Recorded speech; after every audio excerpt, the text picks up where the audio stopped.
Yeah, are you ready to go?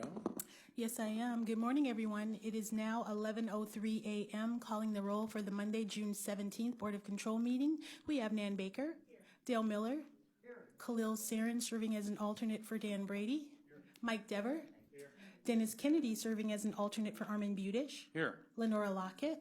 We have a quorum. Okay, the first order of business would be to review the minutes from the Board of Control meeting of June 10th. Are there any corrections or questions related to the minutes? Hearing none, I will make a motion to approve the minutes. Do we have a second? Second by Mr. Dever. All those in favor of approval of the minutes indicate by saying aye. Aye. Any opposed? The Board of Control minutes are approved. Andrea, is there any public comment today? No public comment and no tabled items. Then we will move on to the first scheduled item on the agenda. The first item is a two-part item. Item number BC 2019-460, Department of Public Works. A, submitting an RFP exemption on requisition 45782, which will result in an award recommendation to APG Office Furnishings in the amount not to exceed $311,177.58 for a government cooperative purchase of office furniture for the Harvard Road Maintenance Yard Consolidation Project. And B, recommending the award in connection with said RFP exemption. Good morning, Matt Reimer representing the Department of Public Works. This is a furniture package for the Maintenance Yard Consolidation Project. If you're interested, and turn to page 39 of the agenda, is an updated table of the furniture packages. This is the fourth such package. This is for the 43 cubicles that will comprise the professional office staff area of the building, of the new build-out, and it is being purchased through the U.S. Communities Cooperative Purchasing Agreement. Happy to answer any of your questions. Are there any questions for Matt? Hearing none, I will make a motion to approve the item. Is there a second? Second by Councilman Miller. All those in favor of approval, please indicate by saying aye. Aye. Any opposed? The item is approved. Thank you. Thank you. Next item, BC 2019-461, Department of Public Works, recommending an award on requisition 43328 and enter into a contract with Patriot Industrial Technologies, Ltd. in the amount not to exceed $54,000 for water treatment chemicals and services for various county buildings. And it's for the period June 17, 2019 through December 31st, 2021. Good morning, Tom Pavich, Department of Public Works. This item, we're requesting a contract with Patriot Industrial. This is for a water treatment in various buildings. This was a formal bid. It was conducted through OPD. We had went to 12 vendors. We had one bid submission. One additional one was submitted late. We reviewed that bid. It was on time and it was compliant.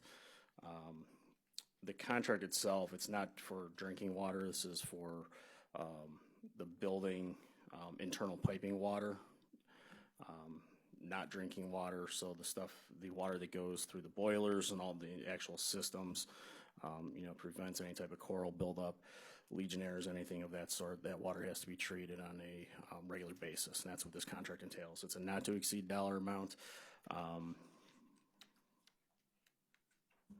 That's it. Is there any questions? Councilman Miller. This seems like something multiple companies can do. Do we have any information why we're only able to get one bid out of 12 vendors? From Public Works side, we do not. So this one we had one bid submitted on time. We had one that was submitted late. So we only reviewed the one that was submitted on time. I went back and reviewed the last bid contract that we had. We only had one bid submission on that one as well. Discussion with one of our stationary engineers. He said there's a few vendors in the Northeast Ohio that could provide the service, but at this time it's undetermined. Why we couldn't get more than two that were interested. Lenora Lockett, Office of Procurement and Diversity. We did hear back from 4 vendors. One stated they could not attend the mandatory site survey. Okay. Another one stated that they provided the chemicals but not the services. Another one stated they could not commit at the time. Thank you. Thank you. Are there any other questions? Hearing none, I will make a motion to approve the item. Is there a second? Second by Councilman Miller. All those in favor of approval, please indicate by saying aye. Aye. Any opposed? The item's approved. Thank you. Next item, BC 2019-462, Department of Public Works, recommending an award on requisition 44844 and enter into a contract with Infotech, Inc. in the amount not to exceed $38,000 for 10 APIA standard software licenses for construction, administration, and inspection services for the period June 17, 2019 through June 16, 2021. Mike Chambers of Public Works. We're asking for approval of these 10 licenses for a 2-year period. We've done a lot of research over the years. We currently have an old system that was built in the 90s that's no longer supported. We went out and we did some research. We invited some firms in. The state of Ohio actually uses this software as well, as long as a lot of other counties. It's very similar to the system that we did have with part codes and material codes. And it's also cloud-based, which is our current system is not, even though it's not, no longer being supported. We then went ahead and put it out in buy-speed as a further opportunity, and there was no other bidders. Are there any questions related to this item? Seeing none, I will make a motion to approve. Is there a second? Second by Mr. Dauber. All those in favor of approval of the item indicate by saying aye. Any opposed? The item is approved. Next item, BC 2019-463, Department of Development, recommending an award and enter into an agreement with the City of Euclid in the amount not to exceed $990,000 for demolition of vacant, abandoned, nuisance, or blighted structures in connection with the Round 9 of the Cuyahoga County Property Demolition Program for the period June 17, 2019 through December 31st, 2020. Good morning, Sarah Parks Jackson with the Department of Development, requesting approval of the demolition contract with the City of Euclid. This round, which is round 9 for the City of Euclid, will have demolitions of 16 residential structures and 7 commercial structures.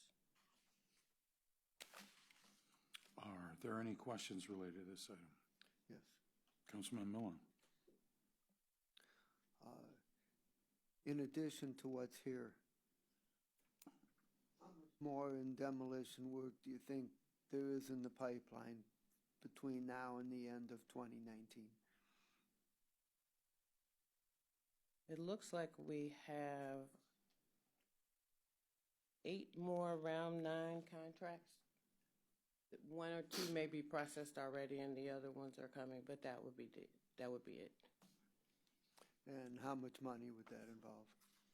Total, including this Euclid, is 7.2. 7.2 million? Yes. Quite a bit? Yes. Okay. And supposing we approve all of these before the end of the year,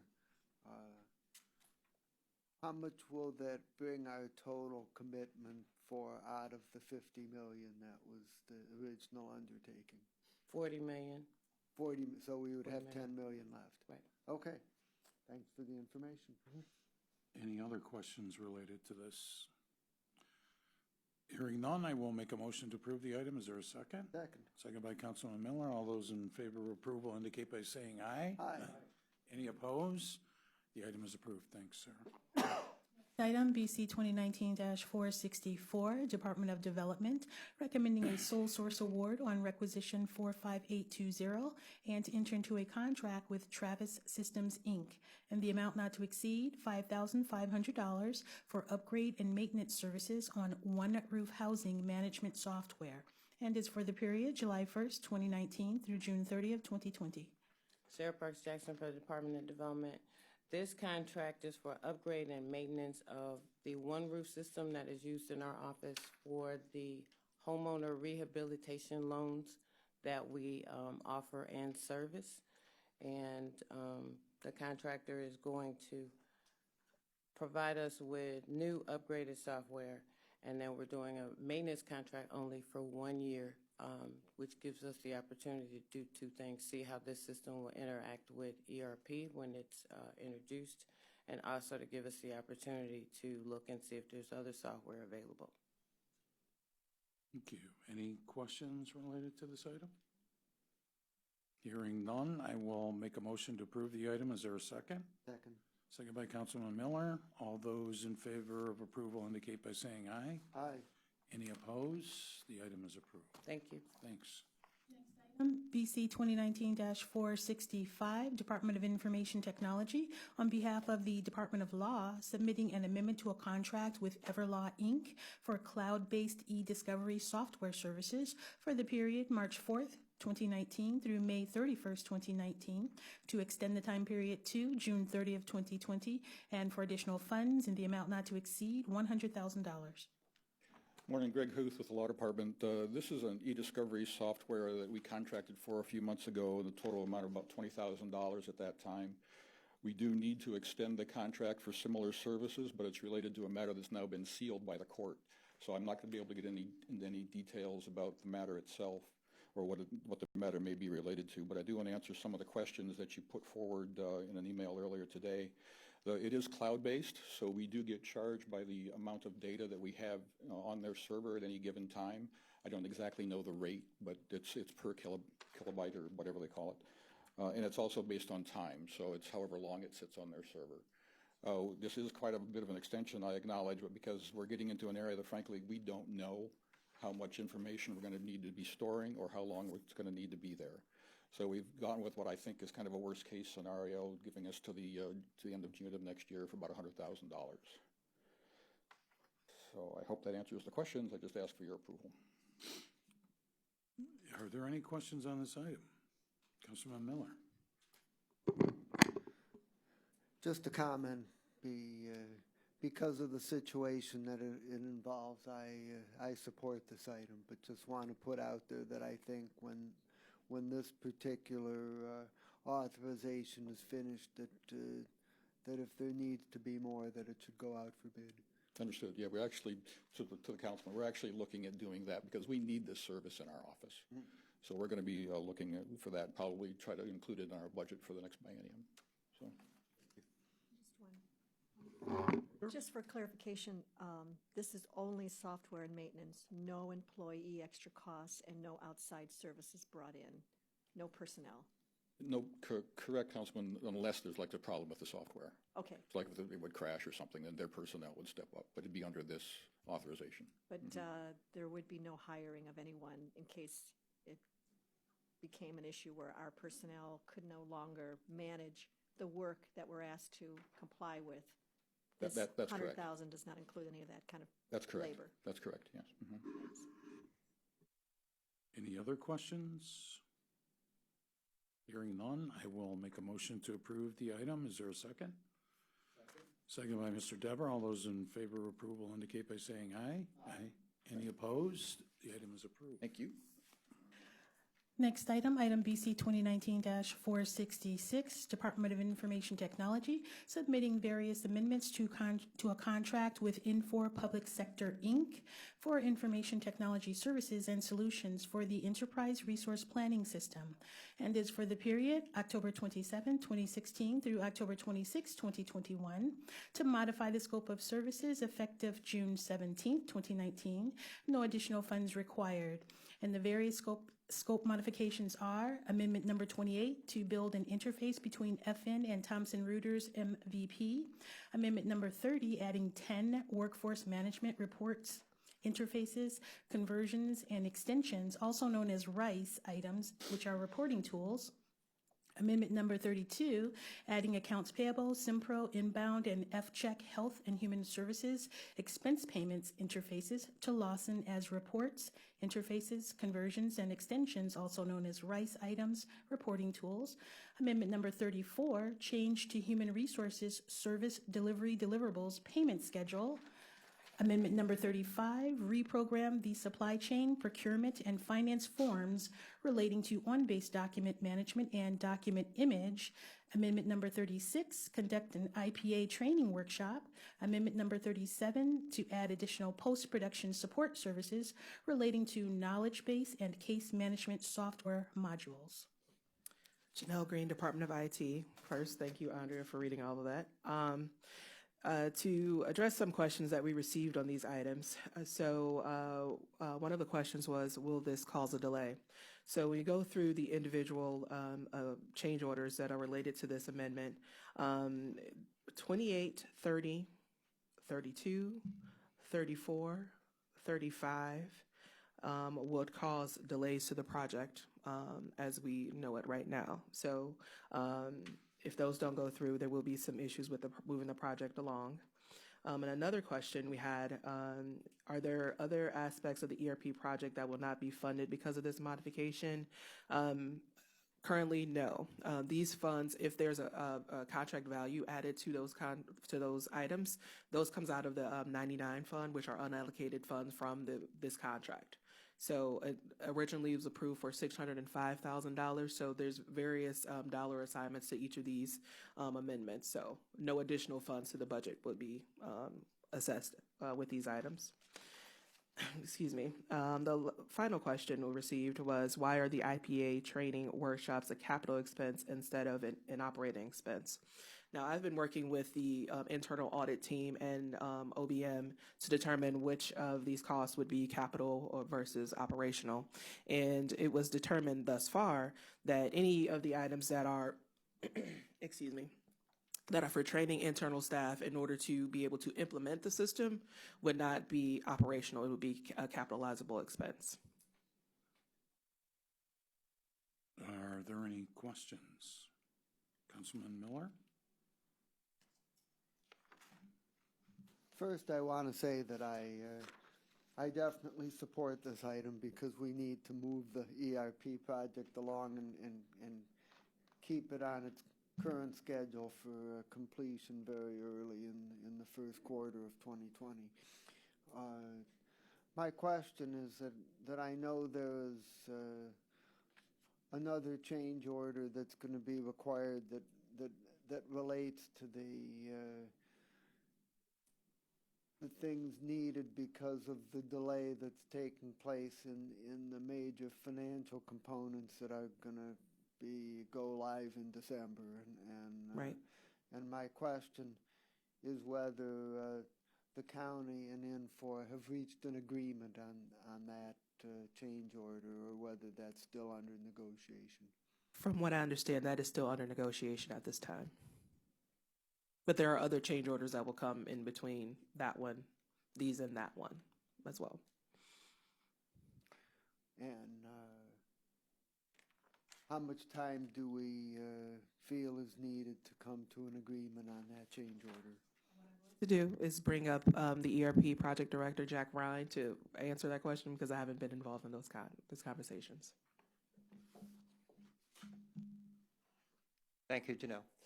So we are in daily contact with Infor on this subject. We don't have an agreement at this point. We expect to actually receive a draft change order. It'll be change order number 33 when it comes through. And we expect to see that within the next 48 hours or less. Okay. And at that point in time, we'll have more information. Okay. Thank you very much. Councilwoman Baker? Just to understand the points of clarification for the delay. You were saying that 28, 30, 32, and maybe one other 35, if not approved, would cause a delay? Is that? Yes. So, I guess, why is it that can you just explain that a little bit more? What it is that we're implementing that's different than what we thought we would be implementing that causes us to change order? And if not, it would cause a delay? Yes, ma'am. So we, as part of the, some of these are related to workforce management. Go ahead and address those first.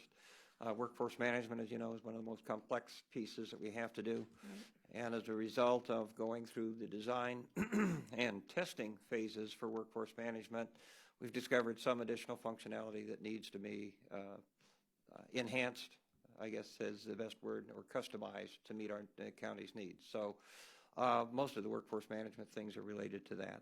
the Thomson routers interface. Right. Because of the change in our previous changes in our project schedule, we originally, and the change in the Harris schedule for tax collection, we have a Harris interface that's designed, but because of our go live date, now we're actually going to have to go back and implement the interface to Thomson routers and use that software until Harris goes live. So we had that. Doing the Thomson routers interface was not it required additional modification to make that happen on that schedule. So that was the reason for that relatively small change at that point. And in shifting those funds from one place to another, doesn't diminish any funding that's going to be needed in places that perhaps aren't needed right now in order to qualify for the workforce management skills training? It doesn't at this point in time. Okay, so at some point in time, if we work our way all the way through those what are called Phase 99 funds on the budget, at that point in time, then it would cause some additional funding requirement, if that was your question. It was, and is there any estimate as to how much we're borrowing right now from those places in order to do what we need to do for the workforce management piece? Well, I'm not sure whether we're borrowing from any additional allocated funds. What we're using is that the Funds 99, that Phase 99, funding was designed specifically for cases like this, where we knew we were going to have additional things that were unscheduled and unpredictable until we got further into the design. So it's not that we're taking away from something else. That we're using those funds for the purpose that they were originally designed. Okay. Doesn't cause a problem until we run out of those funds. Right. Okay. Okay. So not a problem today. Anyway. Right. I can just follow up. Is there any concern that we may run out of funds because we find that the workforce management piece is larger than anticipated? I believe, and we're still testing, so I guess I would caveat my response with that. We believe that we found all of the major things that need to be modified in workforce management. Okay. I guess that would be subject to, we're getting ready to go into a formal IST and user acceptance testing phase here shortly, and barring anything that comes out of that phase that could further identify some problems here. But right now, we've got most of the problems identified. If I may just ask, on the IPA training workshops, that capital versus operating, is some of that related to the internal workforce management training? No, what actually spurred that was a positive thing. I think the county at some point needed to take, the IT staff needed to be trained and take responsibility for some of the coding, without going into a lot of detail about what the coding requirements are for IPA. Mm-hmm. We found that some changes needed to be made to what Infor had done on requisition and purchase order approvals to get that to work properly. So rather than have Infor do that work, we chose this time being about a month and a half ago, to get our staff trained up to actually do those things on their own and take responsibility for them. Mm-hmm. And so that avoided an additional change order to have Infor do that work, but we did need to actually take them through training. So the good news is we had, I want to say 5 or 6 people go through that training class and are now equipped to do this on our own. So we've actually avoided some additional cost and an additional change order by taking responsibility ourselves for doing that. Okay, good. Thank you. And thank you for your work. I know how hard you're working on it. Okay, Appreciate thank you. it. Any other questions? One further question. Yes, sir. What is the next go live event that's scheduled on the program, and what date is it scheduled for? Well, right now we have purchasing and cash and treasury, accounts payable, and some additional extensions of general ledger. We're, based on what I'm going to see out of change order 33, we're still looking at those dates, but right now we're looking at August, the August time frame for those deliveries. As briefed last time, we were looking at July, August. I think I said that there was a possibility we would shift some of that to August. I think that's probably going to happen. We're trying to finalize that, along with finalizing change order 33. Realize there's staffing from Infor, as well as county scheduling that we're trying to coordinate between both of those activities. Okay? Okay. Councilwoman Baker?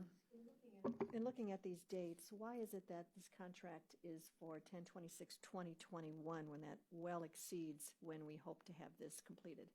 Answer that. I'm sorry. I'm not So, sure. excuse me. So when doing this, just to make sure that we cover the time frame, because the original contract for professional services was entered into in 2016 and ends in 21. So just making sure it aligns with the end dates of the original contract that we executed. Not saying that the services necessarily would go on to that point, Right, but just okay. making sure it aligns with that. So as to not change any, have multiple ending dates within the contract. Okay, but the intent is not to take this to 2021. That's correct. No. No. I hope we're. Any other questions? I have, okay, it's been moved and approved. Jack? Jack? Yes, sir. How does this, I mean, you went to council in November to get a different payment schedule that was based just on installments that was Right. mutually agreed upon. How will payment for these be made in relationship to that schedule? For the payments that are currently on the board, today's. These ones here were the costs that are associated with them here. So for these costs here, that will not affect that payment schedule. So these payments will be outside that installment schedule? Yeah, these payments are $0 payments that. Well, they're not $0. zero. I want everybody to be sure. Yeah. You say it's zero impact on the contract. That's not true. I mean, we're paying for these. We are paying through these. Okay, so how are we going to pay for them? We're paying for these particular items through the Phase 99 fund that I mentioned earlier. But will they be invoiced separately outside the scope of that pre-arranged installment schedule? Or are they? I do not believe they would appear in an, I have to think about that for a minute. I don't believe they would appear in an invoice since they're not additional payments, since they're accounted for with Phase 99. There are deliverable documents that we sign off on to acknowledge our receipt of that and to make sure that. But the original completion- schedule did not include these payments, correct? In The original November? schedule did not include these payments. Yes, So sir. how are we going to incorporate this and maintain adherence to the original schedule? Do we add these to that schedule? Are these separately invoiced? These I'm just are- not sure how you're going to pay for these. I understand. I think there's a couple of questions, and then one is how do we track all of our deliverables? And we actually have a list that we track every single deliverable against. It's on Infor's SharePoint site, actually, that has every single deliverable for every module on it. So we track the status of those deliverables there. Realizing that under CO 33, we're probably going to be revising how we're making payments, and so that's a future consideration, I guess, for this. I'm not sure I answered your question. I'm not sure you did either. Can I just want to know how are we going to pay them these monies? We already have a schedule, so are these going to be separately invoiced over and above the schedule, or are they going to be incorporated into the next schedule that you're proposing? Okay, no, they're not. I think the more direct answer is they're not separately invoiced, number one. Number two, the payment for in the deliverable document that we sign and that Infor asks us to sign as we receive these services or these items, the fact that these come out of the Phase 99 funding is identified in that document. Therefore, there's not a separate invoice required for these. It's accounted for as part of the tracking for Phase 99. So, Questions? I probably should know this, but Phase 99 funds, is that our contingency?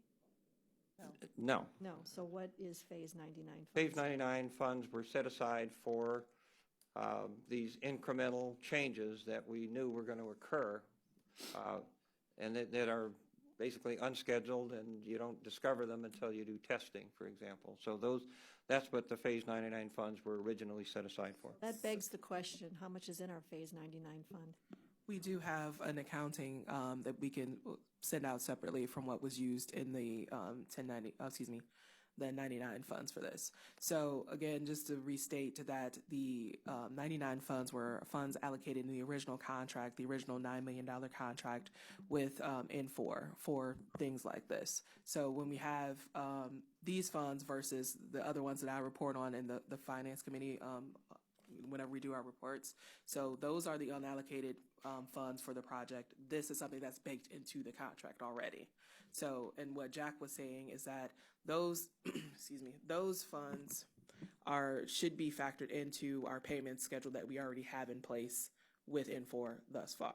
Okay. So it would be a part of that same invoice, but we would go back and verify what projects and what deliverables are associated to that and verify if those were completed before we make a payment to N4 currently. So the Phase 99 funds, if we have, say, extra funds, but funds not needed, do we get, is that less that we would pay if we didn't need them? I mean, we're tapping into funds that we found that are either being changed to something else or used to enhance what we're doing, but what if we didn't need those type of things? Would there be a Right, less that we would essentially owe? we have like a whole unallocated funds within there. So 99 funds will just kind of sit there until we come and do the accounting to see what we've used and what we haven't used. Okay. And just so when we're talking about that, if we have savings or projects that were canceled or changed, Right. we have that go to that 99 funds, and then it's been a reshift of those funds to use for other projects for the total ERP program to get in place. I honestly, for as much as I've watched this, I don't remember talking in great detail about Phase 99 funds. So if you can maybe, like you do the contingency, and we watch that pretty closely as to what's left within the 25 million, where are we in this Phase 99 fund, and is there any other funds out there like that we can use for different purposes similar to what we thought we were going to use them for? We have, like I said, we have the accounting for the 99 funds. So when we talk about, I don't know for any other projects, but for this one, we can happily report on that when we do our reports for the Finance Committee. All right, I appreciate it. Sure. Thanks. Councilman Miller. So, I would characterize the 99 funds as like a contingency fund within the N4 contract. Yes. Would that be a fair characterization? That's exactly what it is. And Yep. if the contract is finished and not all of these funds get used, would we get a refund of what's left over, or or is N4 guaranteed of receiving this money regardless of whether it's used? Well, the contract in full, I do believe, is a not-to-exceed project. So if there were funds that we haven't utilized for a project, I would expect that we would get a refund for those. Okay, fine. Okay. Mr. Cern. Just a quick question about how, I think you maybe mentioned 900-some thousand, just as an estimate of what the Phase 99 amount, well, I'm not asking for an exact number. Okay. If that's an approximate amount, that's fine. But I'm wondering, what was the process by which you came to, I don't need the exact number, but what was the process by which you came to the number for Phase 99? That predates us. So that contract was executed before I came to this point, and most of the people that were at the decision table at that time are no longer with the county. So we can see if we can dig up any of that information, but unfortunately we have to go into some of the older documentation if it still exists now. And do you, based on the rate now at which we're using these funds, do you anticipate having these kinds of sort of changes that would require, how much of this do you expect to use? Yeah. I would expect that fund to be totally consumed. before we're done with this. I wouldn't, I wish there was, to the council, to the councilwoman's comment, I wish there was another fund out there that we could say that there was this, that we hadn't discovered so far, but I would expect this fund, the 99 fund, to be completely consumed, based on just the, I want to say routine, but just the process of going through and finding and customizing things that the county needs as we go through each test. Okay.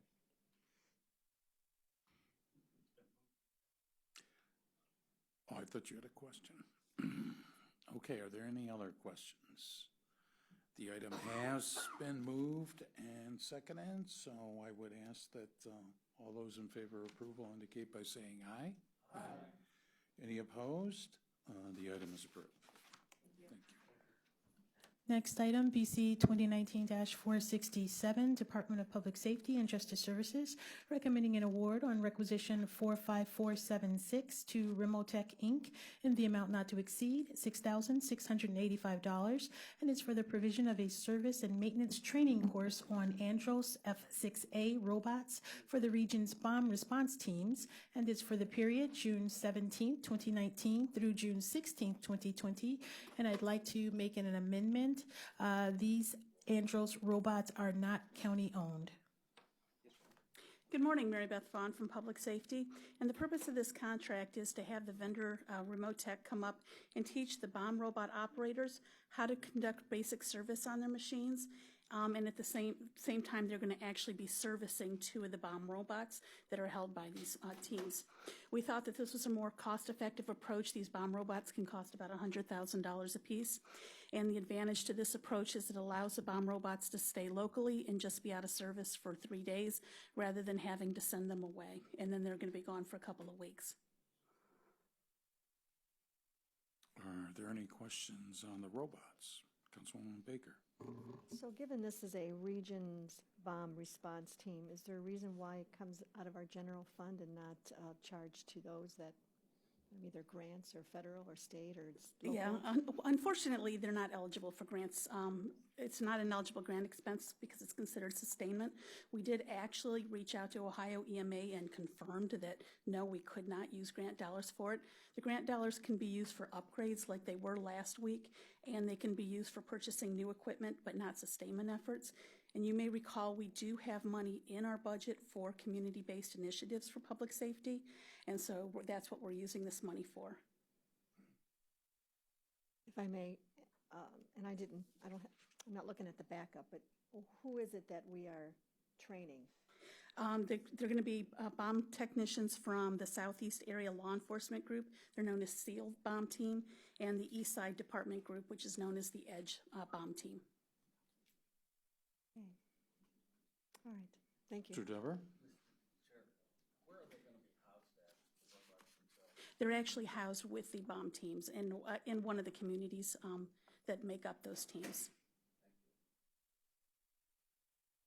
Any other questions? Hearing none, I will make a motion to approve the item. Is there a second? Second by Mr. Dever. All those in favor of approval indicate by saying aye. Aye. Any opposed? The item is approved. Thank you. Thank you.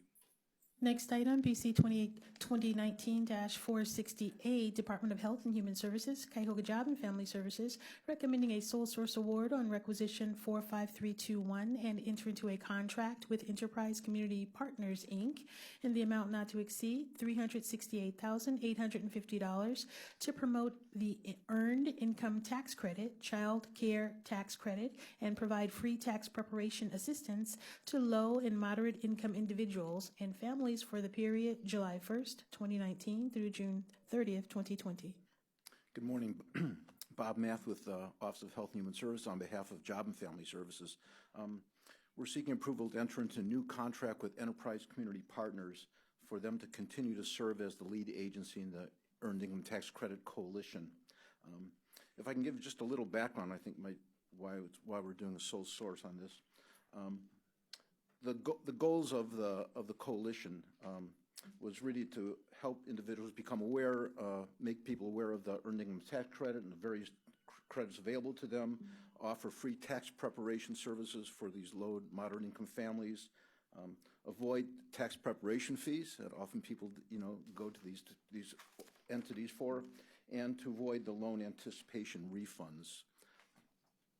The coalition initially started in 2004, and it was a coalition of just a handful of small grassroots agencies, including Enterprise, Cleveland Housing Network, Famicos Foundation, and Legal Aid Society.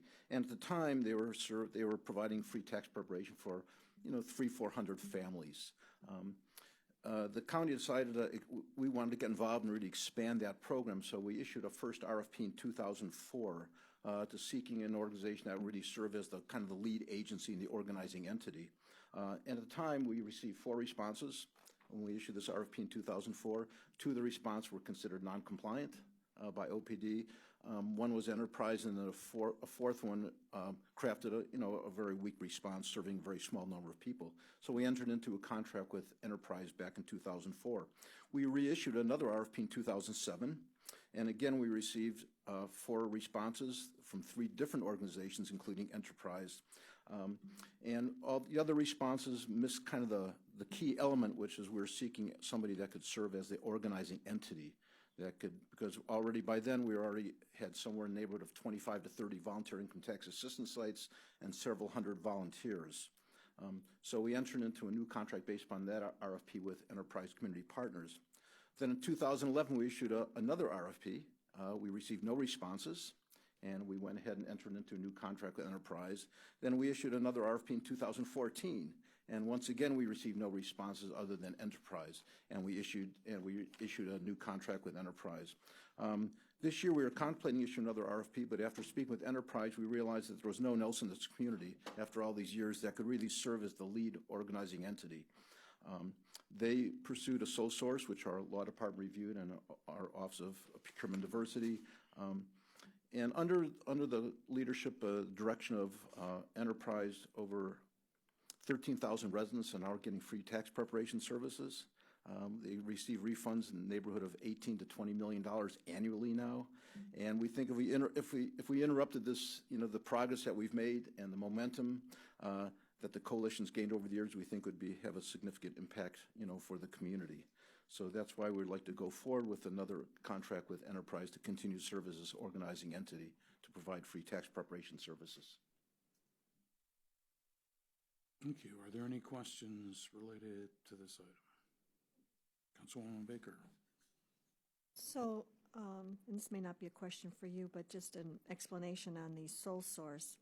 So specifically, it doesn't have to be a sole source. It just has to qualify for the request of being sole source, and then no one raising any questions or inquiries, and it can be then eligible. Is that correct on sole source? Not that there aren't others out there. Lenora Lockett, Office of Procurement and Diversity. With the global economy, it's hard to say if at any moment you can state that there's no other entity in the whole wide world that can provide the item. However, to do due diligence, we require 2 things.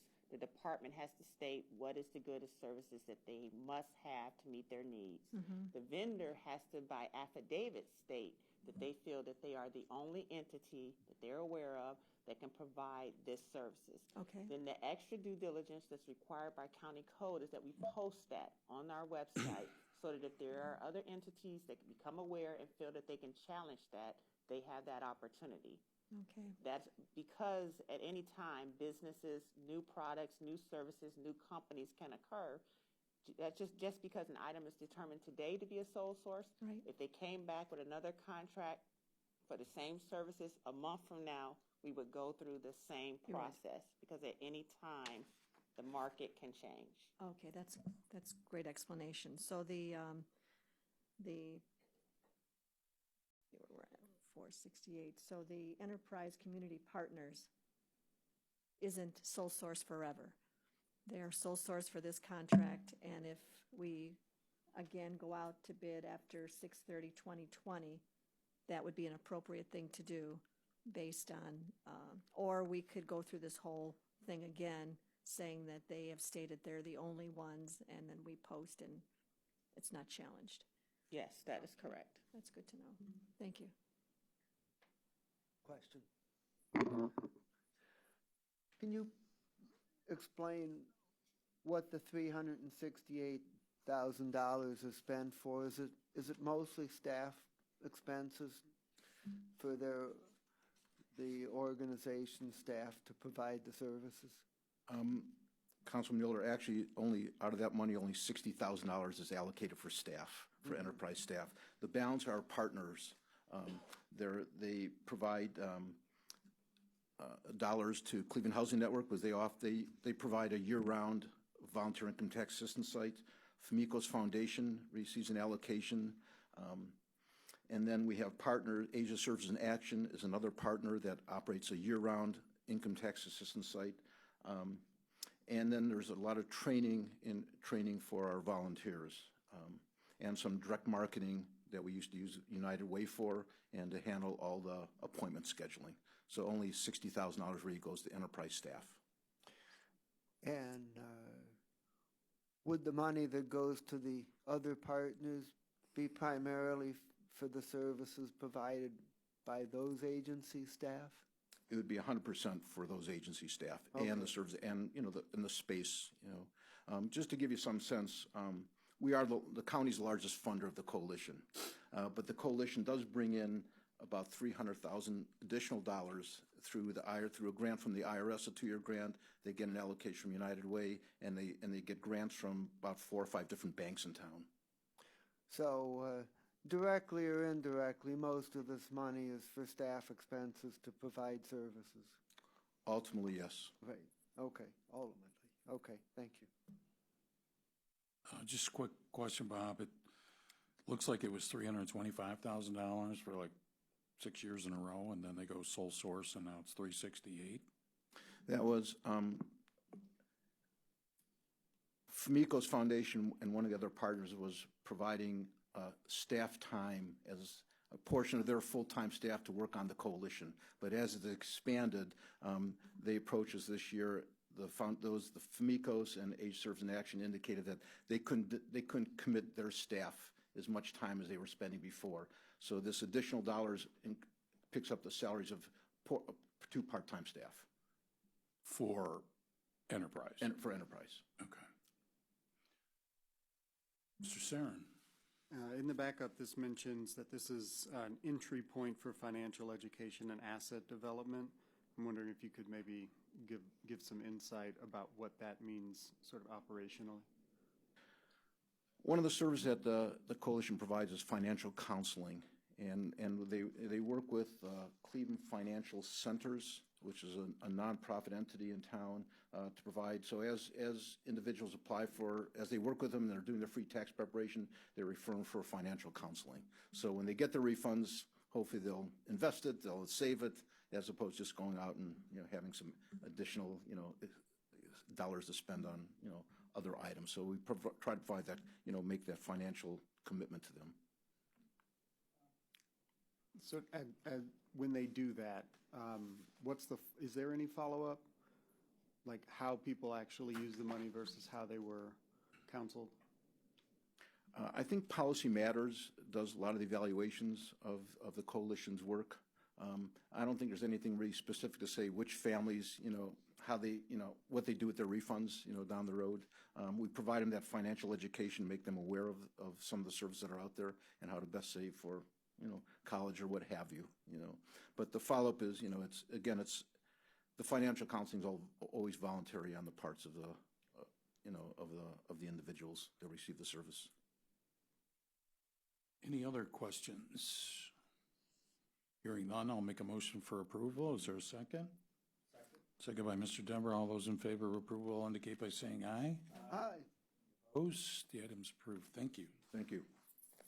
Next item BC 2019-469, Department of Health and Human Services, Community Initiatives Division, Office of Homeless Services, submitting an amendment to a contract with Salvation Army for emergency shelter and rapid rehousing services in connection with the fiscal year 2017 Continuum of Care Homeless Assistance Grant Program, and is for the period June 1st, 2018 through May 31st, 2019, to extend the time period to May 31st, 2020, and for additional funds in the amount not to exceed $374,731.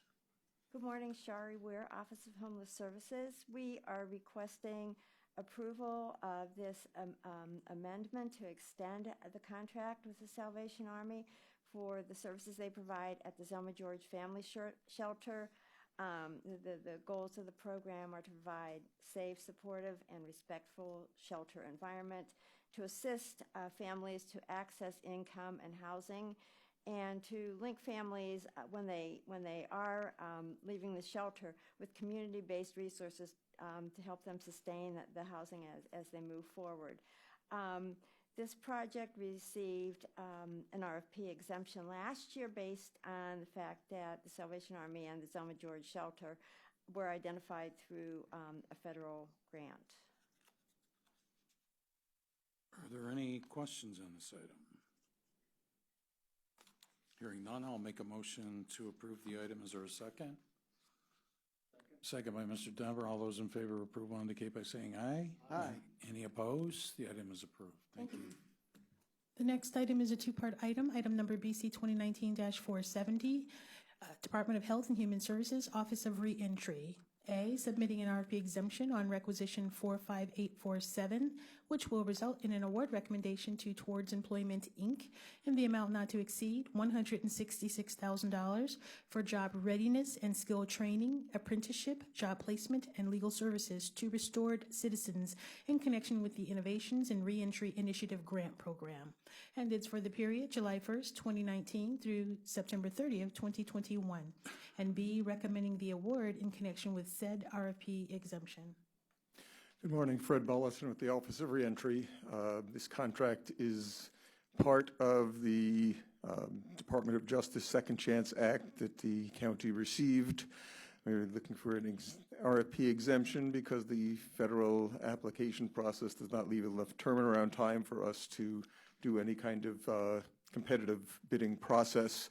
The vendor Towards Employment has been awarded RFPs from us in the past through competitive bidding.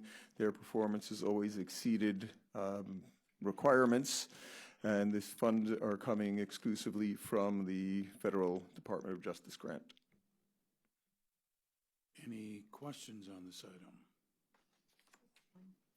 Councilwoman Baker. The 174,000 is HHS levy, though, right? The 174,000 is the Health and Human Services levy, and 200 is the. That's the previous item. Oh, it's a previous. Okay. Yeah. Sorry. It's on the bottom. Yeah, the other page. Thank you. Just a quick question. How many people would you estimate get covered by these monies? Sorry. How many people would you serve with this money? How many will be served by them? It will be a minimum of 70 individuals. Usually it is, turns out to be a lot more than that, but the requirement will be 70 over the course of the grant. 2 years? Yes, 2 years. Okay. Any questions? Hearing none, I'll make a motion to approve the item. Is there a second? Second. All those in favor, please indicate by saying aye. Aye. Any opposed? The item is approved. Thank you. Next item is a two-part item, item BC 2019-471, Sheriff's Department. A, submitting an RFP exemption on requisition 44250, which will result in an award recommendation to FAAC Incorporated in the amount not to exceed $98,505, and is for the purchase of an interface. For the purchase of an interactive Milo Range Theater 183 screen immersive firearms and force options simulator for mandatory on-site law enforcement officer training. And B, recommending the award in connection with said RFP exemption. Good morning, Tanisha with the Sheriff's Department. We're requesting approval to purchase a GSA-approved simulator from the GSA-approved vendor FAAC Incorporated. All of the package items are GSA approved except for two, one being the taser with 2 cartridges, which is the same taser deputies are currently using and would be modified to interact with the system. The second would be the Microsoft Connect system, which is a program where it'll actually record or you may be able to say it better than me. I'm sorry. So the Microsoft Connect system actually reads the movements of the officers as they interact with the simulator system. So that if an officer were to apply a punch or a kick or a baton strike, the Microsoft Connect system will read that and translate it to the system to be able to function that as part of that scenario. Introduce yourself, please. I'm sorry, Sergeant O'Connor from the Sheriff's Department Training Unit. I'm sorry. And those two items will just enhance the experience for the trainees, giving them more realistic scenarios. The $98,505 would be $500,000 from commissary funds, $48,505 from the Certified Professional Training Special Revenue Fund. And I think that's all. Questions on this item? Mr. Sarum. Might be a bigger question than this forum allows, but I would hate to contribute to a situation where we're training people to react in circumstances where their reaction could have negative consequences that are not necessary. And so I'm wondering, when we look for these sorts of immersive training methods, I'm assuming that this is a use of force training sort of thing, and we want people to be able to protect themselves, protect the public. At the same time, we don't want the training to get in the way of protecting the public either. And so I'm curious, how much of that do we take into account when we select how the training, like what the actual training is, what the trainees are seeing when they're being trained? So Sergeant O'Connor again. In reference to the training they're getting from this simulator or in general, are you asking, Councilman? I'm not a councilman, but apologize. Yeah, I'm standing in. But I guess what I'm specifically about this particular simulator, but generally how we select these sort of things. Do we run through them? Do we see what they're showing the trainees? Do we allow real world scenarios to guide what we select, and whether or not what we're selecting is cementing things that we've found are not necessarily wholly healthy for the community? Absolutely. So as the training unit supervisor, every year when we prepare the training for our officers, as well as our corrections officers, we look at current trends throughout the industry. Trends as far as overuse of taser use in inappropriate situations, improper taser use, just to give you one of the examples. And then we tailor our training each year to try to address those issues as far as when it's appropriate, how to do it as safely as possible, and when it's necessary. This simulator system, it puts the officers into situations where they're given multiple opportunities to use a myriad of different uses of force, everything from just the officer presence to the verbal de-escalation skills, any of the use of force options that we have typically on our duty belt, from the taser and the baton all the way up to lethal force options. And this system is controlled.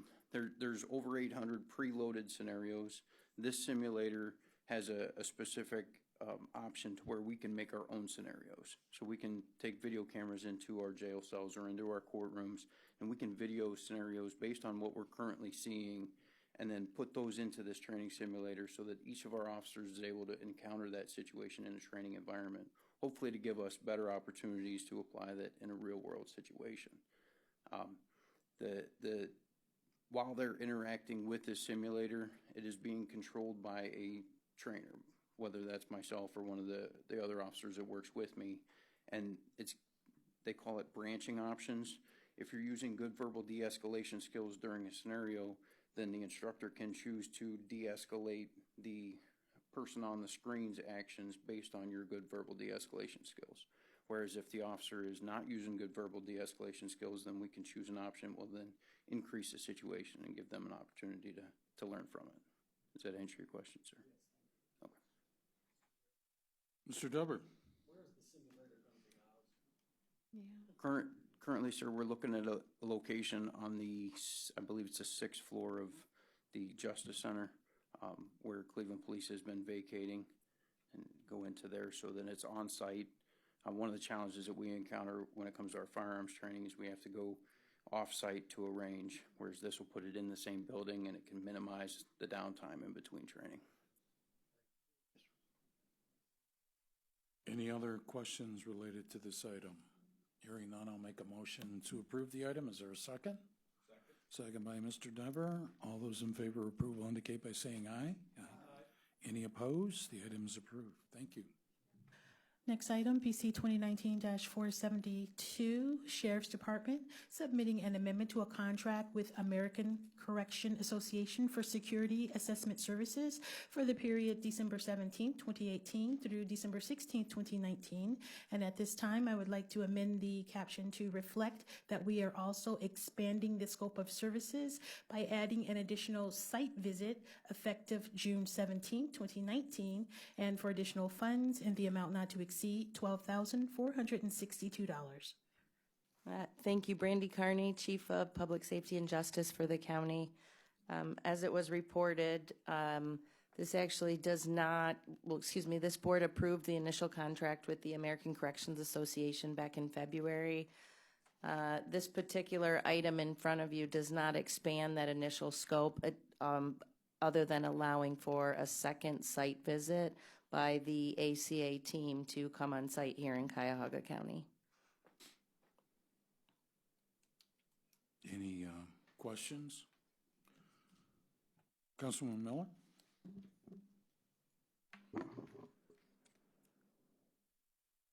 How many people do we have working in the sheriff's department that are not involved in operating the jails, that are involved in law enforcement?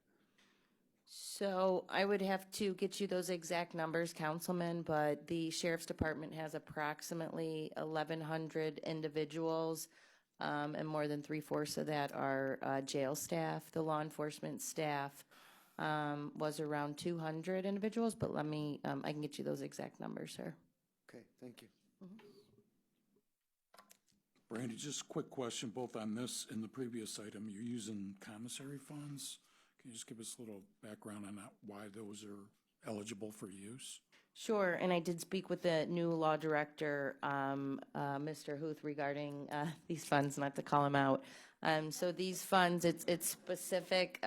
There's limited information on commissary and revised code, but it does specifically state, for the betterment of individuals or inmates within the jail and jail structure. And so these are allowable costs as the ACA report is doing the assessment for those individuals and for us. Okay, any other questions? Councilwoman Baker? What were you anticipating? This is for an additional visit that already took place? So it has not taken place. They're actually on site this week. They're expected to be on site. Their initial site visit was immediately after the contract was approved in February, and so this would be their final site visit with that same team. All right, that was my next question. This is a final visit? No other visits anticipated out of this contract? That is correct, ma'am. Thank you. Councilman Miller?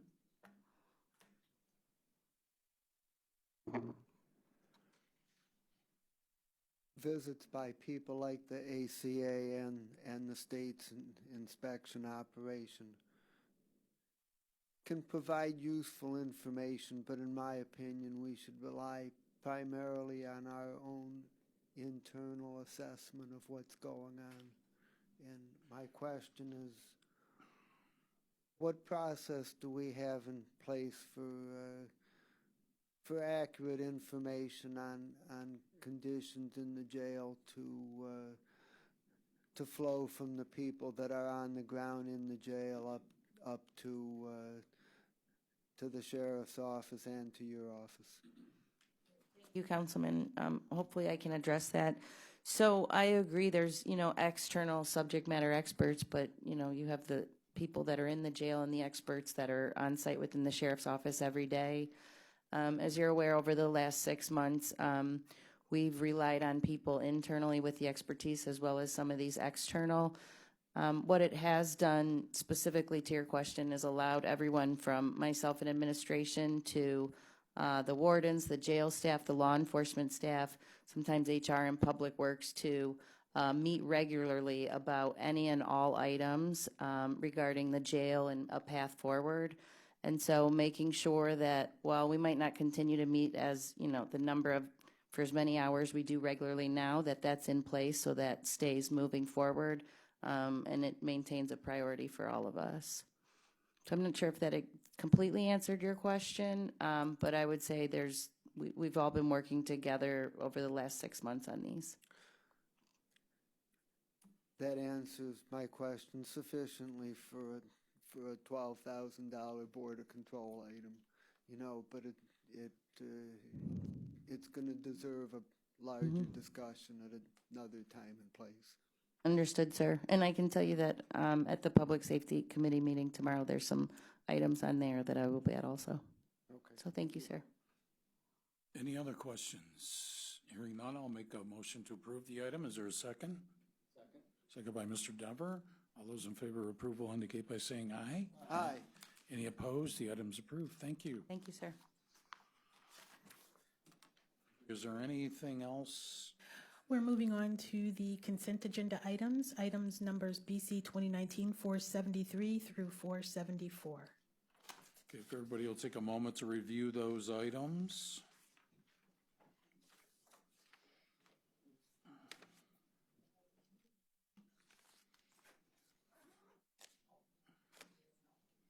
Two travel items and then the regular list of purchases. Are there any questions or comments related to any of the items on the consent agenda? Mr. Sarin. Just a quick, and maybe this can be answered at a later date, but for 473, the purpose indicates that this is a more effective approach to placement. So I'm wondering, is this something that we expect to become our standard approach, and it's not our standard approach now?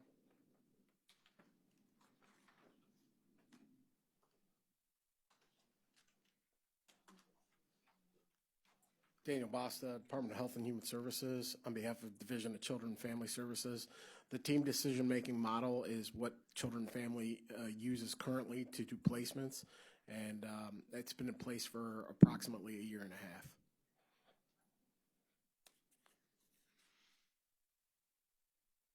Okay, any other questions related to anything on the consent agenda? Seeing none, I'll make a motion to approve the agenda. Is there a second? Second by Councilman Miller. All those in favor of approval of the consent agenda indicate by saying aye. Aye. Any opposed? The consent agenda is approved. So we'll move on to Other business? other business. And Is we there- have one mission critical item. Okay. It is the Department of Public Works recommending an award on requisition 46146 to Epic Energy Solutions in the amount not to exceed $3,290, and it's for the repair of a low voltage breaker at the Justice Center Tower 2. The funding source is the Internal Service Fund, General Fund. Good morning, Tom Pavich, Public Works. Requesting approval of the mission critical that we had authorized some time back. This was, we had electrical shortage at the Justice Center complex. It was with a low to medium voltage circuit breaker. We had electricians on site. They were able to work on as much as they could. We had to get a vendor out there as soon as possible to change out the equipment. We had to get additional equipment. We had to get the breaker fixed, repaired, and tested to get back in operable condition. The vendor is Epic Energy Solutions. The dollar amount's $3,290. Just requesting approval for this. Move we add it to the agenda. Is there a second to that motion? Second by Councilwoman Baker. All those in favor of amending today's agenda indicate by saying aye. Aye. Any opposed? The agenda is amended.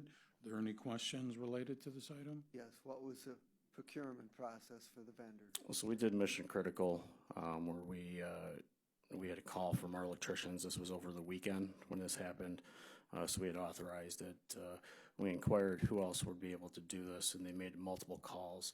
After our electricians were able to troubleshoot as much as they could, we advised them, we have to make some calls to some vendors because it is on the weekend.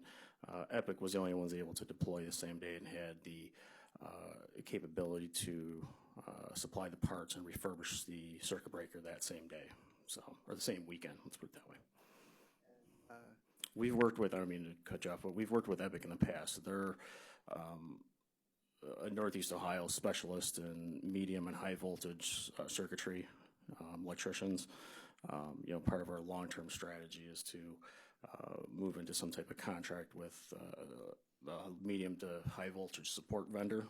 So at some point we'll have some type of bid coming forward for these services that our electricians can't handle.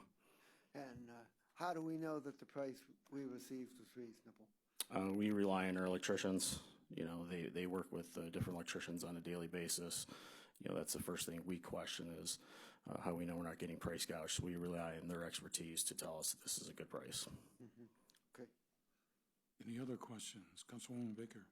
The invoice is dated 6/14. When was the service provided? It was several months ago. It was back in February. We did have some issues with obtaining this invoice. We had another mission critical earlier this year, independent of this one, different transaction, different location at the Justice Center complex. So I think there was some confusion with what invoices we had. But we worked with them over the past few weeks, got this ironed out. So that's why we're coming forward today. So this was an emergency service in February? It was. And they're just now getting paid in June? That's correct. Okay. Any other questions related to this item? Hearing none, I will make a motion to approve the item. Is there a second? Second by Councilman Miller. All those in favor of approval indicate by saying aye. Aye. Any opposed? The item is approved. Thank you.